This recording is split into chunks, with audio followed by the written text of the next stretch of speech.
We had an optional practice one day and I chose to go, but apparently I did something that he did not like. He called me to the middle of the court and threw a volleyball at my head, swore at me, and told me I was going home on a bus. And I did not understand what just happened. I wasn't sure what I had done, but I knew enough to beg him to stay.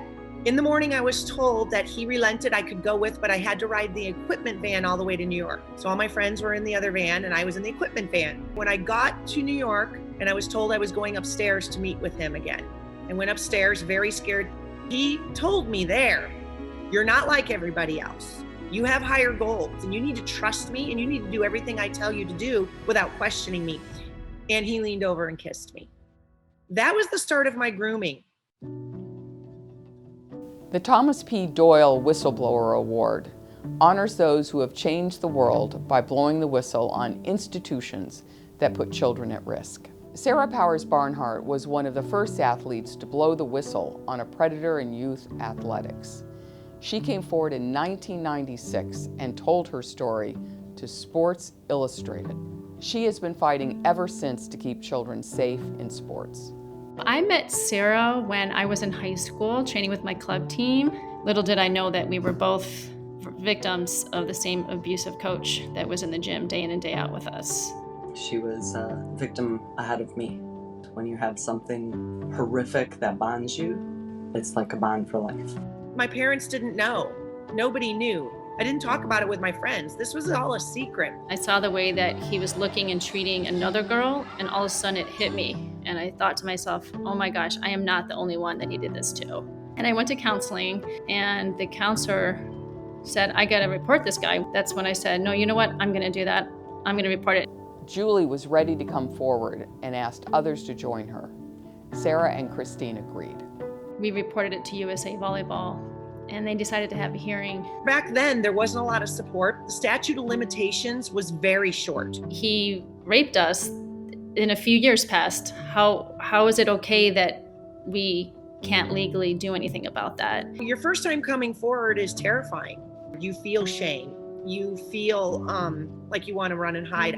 People didn't believe us. You do it because you know it's the right thing and you know it's the truth. He ended up being banned by USA Volleyball. It was supposed to be a lifetime ban. Unfortunately, after 5 years, they let him back in. And the sad thing is they never told us. The volleyball organizations frankly favored trophies over children. And this is a great example of why Child USA is fighting to change laws to make institutions accountable and to improve child protection policies in youth-serving organizations. Once a predator is identified, they should never be let back in. When I first came forward, Justin Conway found me. I went to one of his press conferences and I met Marcy Hamilton there. And she was an integral in supporting me. She got me attorneys in the areas that I needed. When I just needed a friend, when I needed to vent, they were there. So I was asked, will you come forward? And I said, I can't bear to do it again. And I was told, you have an opportunity to help hundreds of thousands of kids, Sarah, not just volleyball players, if you tell your story. I had an opportunity to go on ESPN Outside the Lines and tell my truth. And it was pretty terrifying. More than 20 years after she and 2 other women testified before USA Volleyball Committee about the sexual abuse they say they endured at the hands of their coach, she no longer has to look over her shoulder while her team competes at the AAU Nationals. Without Sarah, there would be no voice. You're helping little girls that don't even know you're helping them. And I'm most thankful for her. It's delved into working with Child USA.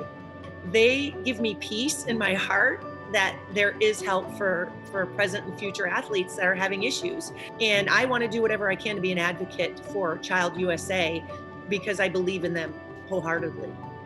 Sarah's tenacity and persistence are inspiring. I have watched her keep up a fight that is motivated for the protection of children, and that alone. Thank you, Sarah.